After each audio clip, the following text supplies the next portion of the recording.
Welcome to the Modern Homes Podcast with Rob Clemens and Frank Dominic. All right, we are here today. We're back on the schedule here as we're getting towards Christmas and then New Year's.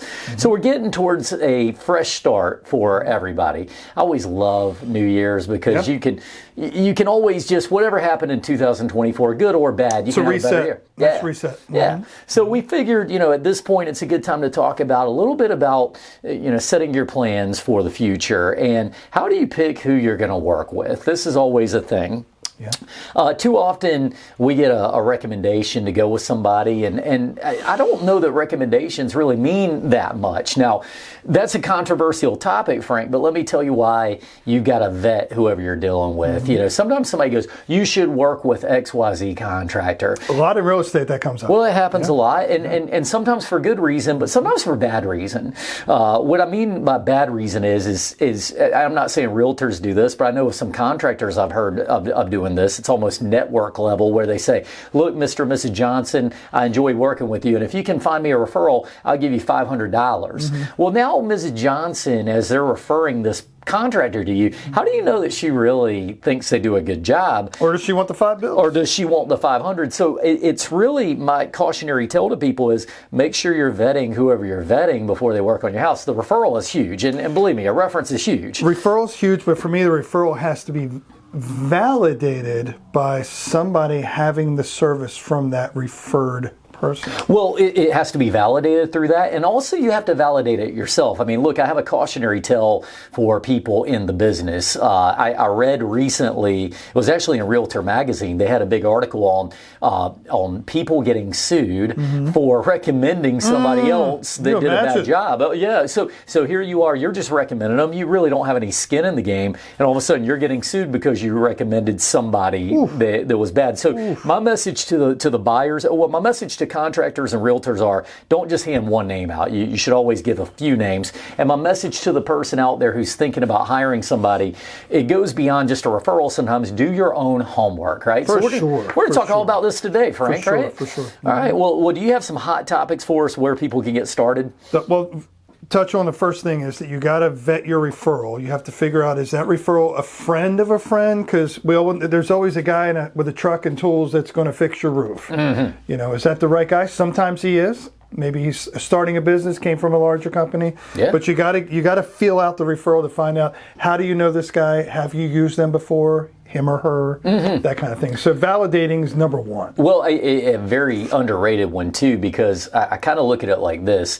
Somebody says, oh, you should use Frank Jameson or whoever it is. I'm just using a fictional name here. Yeah. And then you go and you use him and you have a disaster of an experience. And later on you go back and you say, hey, how did you know this guy? And they say, oh, I don't know. A friend of mine said he was a friend of mine said he was the guy. Right. Or he was my nephew or something. So you do need to look at those credentials. So, okay, that's a good one. Another one for me that's huge is that you place the call or you have a meeting with them and they're very responsive on the front end. Mm-hmm. Because that is a sign. Okay. That is a sign. If somebody's not answering the phone or they're hard to get a hold of, when you're the client, are they going to be getting back to you? Yeah, I think that's true. And yet I'll throw a cautionary tale in there. Sometimes just because they can't answer the phone in the first place, that could be a good thing. Could be. They could be very busy and very in demand. I think the responsiveness comes down to, like you said, hey, if I call you and I leave a message and I don't hear back from you for 3 or 4 days, I'm not interested in you no matter what you have to say to me. Nobody's that busy. Yeah, nobody's that busy. Next day, maybe at the most, to get back to someone. That's a good point. One thing that I've always told companies that are trying to get better, I say that responsiveness is a huge part of what you do. And if you cannot answer that call, here's one thing that we know statistically, and I've heard different statistics from different places, but somewhere around something like 50 to 80% of people will not leave a message when they're calling you for the first time trying to give you services. So you think about it like that, answering that call is really important, no matter what. Another thing on timing here that's maybe cultural or regional. Up north, if you're not getting called back within the hour, you're usually moving on to the next person. Here, there is a little bit of a lag sometimes in return calls. Is that how it works? So up north, they're like, hey, no call. All right. No after an hour, you're moving on because that's somebody that doesn't need your business. Well, I get you on that. Yeah. Here I have seen this at times. a little delay in that return call. So I've learned to slow my roll a little bit on that. Yeah, well, the other thing is just in general, and look, I don't accept any level of lesser than good customer service. Sure. I think we should all do it no matter where you're at and what the predominant thing is in an area. But down in this region of the country, guys may not show up on time. They may not answer the phone at all. It's not uncommon. Yeah, so I've found sometimes that you may culturally say, well, it's kind of more normal down here than it is wherever you came from. And yet, if you find somebody who does show up on time, they do answer those phone calls. Frank said, I attribute my success this year for my responsive time. Yeah, 100%. Well, yeah. Phone gets answered, messages get returned. Yeah, always have to do it. Very good. Next up, I'm waiting for you, buddy. Speaking of being on time. Another interesting aspect is knowing your client and getting, when a contractor or a realtor will ask a lot of detailed questions of you, open-ended questions, they find out exactly what you're looking for. So they're not trying to fit you in the box of what they do, they're trying to find out what you need. That's fair. I do feel like there's a challenge there, though. Definitely is. And let me explain what I mean. Especially if we're talking about real estate, it's one thing, okay? In real estate, hey, everything should be in play for you. I have a fiduciary responsibility 100%. to get you in the right product. And by the way, I do believe that. So what you just said is very relevant. If buyers, if you're ever meeting somebody who's just trying to pigeonhole you into any one particular place, I question immediately if I'm getting the proper service. But on the other hand, if you got a guy who sells windows and that's all he sells, and you're thinking about getting a porch enclosure, for example, well, he's probably going to try to convince you on why to buy a window instead of a easy breeze system or something like that. Sure. So I get it, but I think that, so there is a bit of salesmanship. Here's why my product is better if you don't have it. But at the same time, you should definitely feel like coming out of it that you've been educated, not pushed into something. And I think that's a mistake that too many salesmen make nowadays. So, well, along with that, in that question and answering period, you should have a basis of what's going on, because a lot of times, especially in real estate, people say, I want an acre of land, I want 5 bedrooms, and I want a pool in the backyard. And at the end of the day, they buy a 3-bedroom, 2-bath, less than a quarter acre in a development with a nice community pool. So sometimes you do have to hear all the needs and wants, and then have the ability to have that conversation where you can actually hone down to what's important. Well, that makes sense. Let me throw a different industry out at you, and I want to see what your preference is on salesmanship or saleswomanship, I guess. You buy a car. What are you looking for when you are purchasing a vehicle? Best price and know the product. Okay, that is it. So you basically, when you're talking to a salesperson, you're saying, hey, look, you're vetting them immediately. I already know I want that car. Okay, I don't go in and have the car sold to me. Right. I go in with what I want. I think that cuts down on a lot of the back and forth, and it cuts down on a lot of the unnecessary jargon. Yeah, and there's a trick in sales, and I think for a salesperson, you have to quickly determine: am I dealing with Frank Dominic in this case, or am I dealing with somebody who they're going to go to 5 different dealerships? They don't know what they want in the world yet, right? If you're a legitimate salesperson or somebody that's been in any industry for a while, you can usually tell within the first few questions. Yeah, I'm with you on that. You know when you know. 100%. Well, you do have to know what kind of a person you're talking to, and adjust accordingly. And so there's this thing, and I do this sometimes with my business. I know where the lead came from, and that's one thing that we have when we're doing in-home sales appointments. Any good contractor, if they're running you, if they're meeting you at the door, they should know why they're there, right? Yeah, 100%. And what they're there for. So if I go to your house, I usually start off with, how'd you hear about us? And if they heard about us through a postcard, and that's the only way they've heard about us, well, now my job becomes selling on the company. Absolutely. Here's who the company is, and I have to start with that. But if you told me you've done 3 of my neighbors and you come highly recommended, well, we can hit some of the company high points. Well, they probably liked us because we are HBA members, we are accredited. You're prompt, you return calls, and you're hands-on. Exactly. So, but I don't want to spend the first 30 minutes of my presentation convincing you on why the company. You're kind of sold on the company. So let me talk to you about your questions about the product, your things that you're nervous about in doing the deal, things that you know that you need to do the deal because of. Sure. So very important stuff. Okay, I like it. All right, what else you got? Level of service. Once you're in,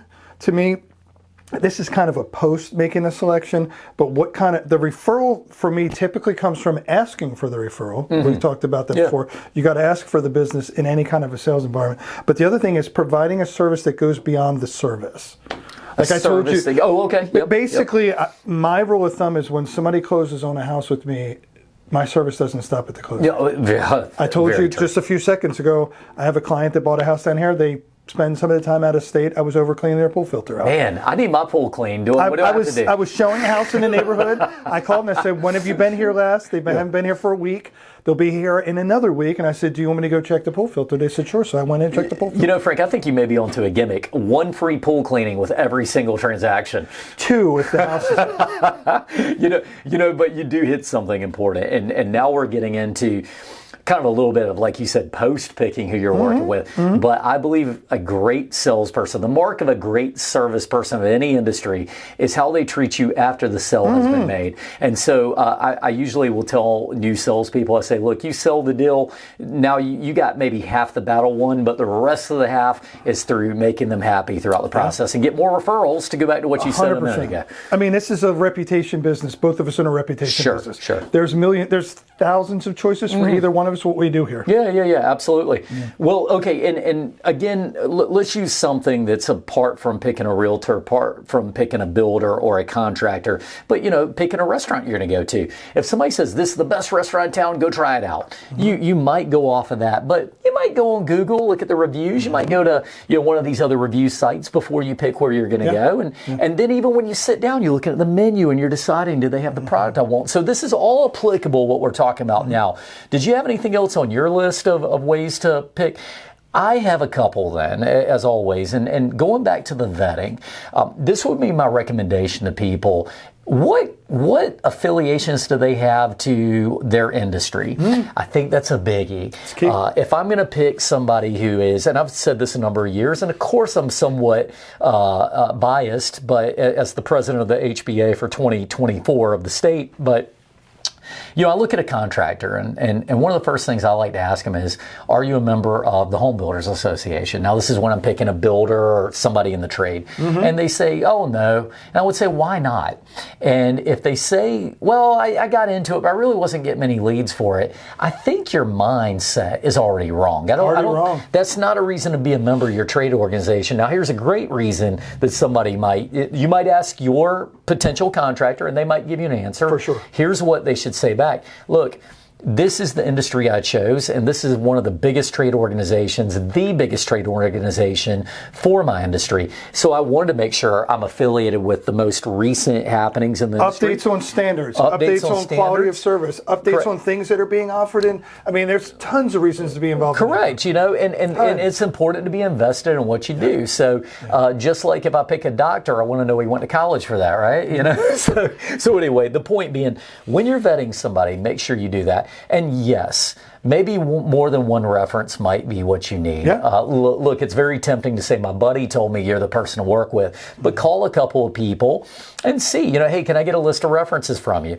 Now, we all know the contractor's not going to give you his worst references or her worst references. We understand that going in. Totally get it. But at the end of the day, they should be able to scratch up a few people that are happy. And if they can't, that's a problem. That's a problem. Right. That's a problem. Absolutely. Well, those are some of the things that I think are the hot buttons. But my cautionary tale to anybody is, just because you found these people does not mean they're necessarily the right person for you.